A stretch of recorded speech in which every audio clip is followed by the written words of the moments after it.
আজ ভোর 5টায় জিমে যাওয়ার জন্য বেরিয়ে দেখলাম রাস্তায় ঠিক এরকম কুয়াশা, আর এখানে ভালোই ঠান্ডা পড়ে গেছে। জিমের সামনেও কুয়াশা। গেটের দিকে তাকিয়ে দেখি গেট তো লক। ট্র্যাকে গেলাম, কুয়াশার মধ্যে একটু রানিং করলাম। রানিং করে প্র্যাকটিস করিয়ে দিয়ে দিকে নিয়ে হসপিটালে গেলাম।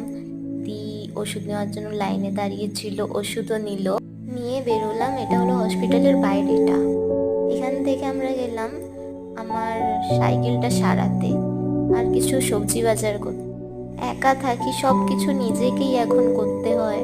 সাইকেলের খাঁচাটা সারালাম, তারপর দোকান থেকে দিকে বললাম দি দুটো চকলেট কিনে দে। তারপর চকলেট আর সোনপাপড়ি খেতে খেতে আমরা বাড়ির দিকে এলাম। সেই সকাল থেকে বেরিয়ে এত কিছু করে আমি হাঁপিয়ে গেছি। এবার রুমে গিয়ে ফ্রেশ হব।